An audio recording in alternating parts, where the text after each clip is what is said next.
मरचू जंगल से लकड़ियां काटकर बाजार में बेचने गया, लेकिन उसे लकड़ियों के अच्छे दाम नहीं मिले। इस पर मरचू ने कहा, अरे भैया, इतने कम पैसे? इन पैसों में तो 2 वक्त का खाना भी नहीं मिलेगा। आप मुझे बहुत ही कम पैसे देते हैं। मैं इतनी मेहनत से लकड़ियां काट कर आता हूँ, लेकिन उनके पैसे मुझे बहुत कम मिलते हैं। भैया, तुम्हारी लकड़ियां होती ही इतनी कमजोर हैं कि मैं इससे ज्यादा पैसे नहीं दे सकता। तुम्हारी लकड़ियों के बस इतने ही पैसे बनते हैं। अरे भैया, कुछ ज्यादा कर दो ना। वो क्या है ना कि इन पैसों का तो कुछ भी नहीं आता। मैं अपनी जिंदगी कैसे गुजारूंगा? भैया, तुम जाकर अच्छी लकड़ियां लाओ, तभी इन लकड़ियों का अच्छा दाम मिल पाएगा, वरना इन लकड़ियों का तो यही दाम है। ये सुनकर मरचू बहुत ज्यादा परेशान हो गया और पैसे लेकर किराने की दुकान से सामान खरीदकर घर आ गया। घर पहुंचते ही मरचू की पत्नी सीता ने कहा, अरे जी, सामान ले आए आप?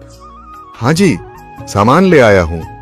सीता के चेहरे पर खुशी छा जाती है, लेकिन जब उसने सामान देखा, जी, इसमें तो बहुत थोड़ा सामान है। हाँ सीता, मुझे पता है कि यह सामान बहुत थोड़ा है, लेकिन मैं क्या करूं? मेरे पास जितने पैसे थे, मैं उतने का ही सामान लेकर आ गया हूँ। इस तरह हमारा गुजारा कैसे हो पाएगा जी? आपको तो पता ही है कि हम कितनी मुश्किलों से गुजारा करते हैं। हाँ हाँ, मुझे पता है, लेकिन मैं कर भी क्या सकता हूँ? मेरे पास इतने पैसे ही नहीं कि हम एक अच्छी जिंदगी गुजार सकें। इतनी मेहनत कर रहा हूँ, लेकिन फिर भी मेहनत का फल नहीं मिल रहा। इतनी मेहनत से अच्छी लकड़ी काट कर आता हूँ, लेकिन मुनासिब दाम नहीं मिलता। मैं तो बहुत परेशान हूँ। क्या करूँ? कहाँ जाऊँ? अरे जी, आप परेशान न हो, आप कोई और काम देख लें। मैंने कई बार काम तलाशने की कोशिश की, पर किसी ने भी मुझे काम नहीं दिया। ये सुनकर सीता भी काफी ज्यादा परेशान हो गई।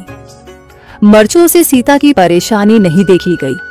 उसने अपनी पत्नी सीता से कहा, मैं फिर से जंगल की ओर जा रहा हूँ।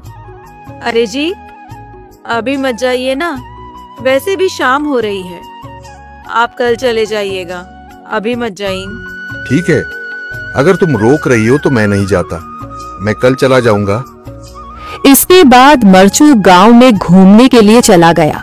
तभी उसे एक आदमी मिला और उसने कहा, कहाँ जा रहे हो भैया? और सुनाओ, क्या हाल चाल है? जिंदगी कैसे गुजर रही है? अरे भैया, तुम्हें तो पता है कि लकड़ियां काटकर कैसे गुजारा होता है। हाँ भैया, तुम सही कह रहे हो। और आसपास के जंगलों में अच्छी लकड़ियां भी नहीं है। इसके लिए तो जंगल के अंदर जाना पड़ेगा। पर जंगल के अंदर तो काफी सारे जंगली जानवर होंगे। मुझे बहुत डर लगता है भैया, मैं जंगल में कैसे जाऊंगा?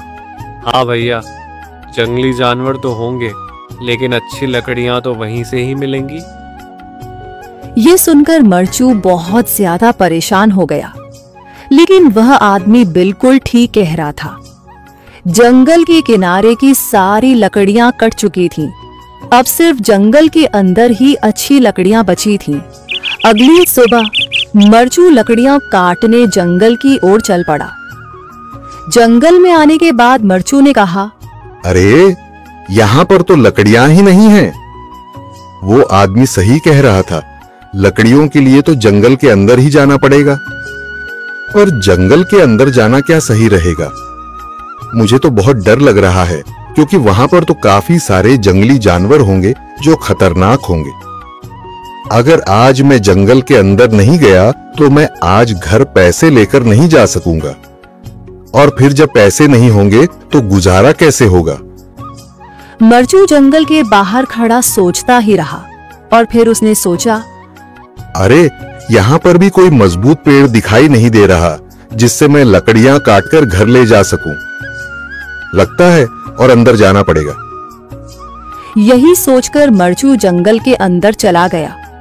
अंदर जाने के बाद उसने इधर उधर पेड़ देखे, पर उसे कोई भी अच्छा पेड़ दिखाई नहीं दिया। यह सोचकर मरचू जंगल के और अंदर चला आया।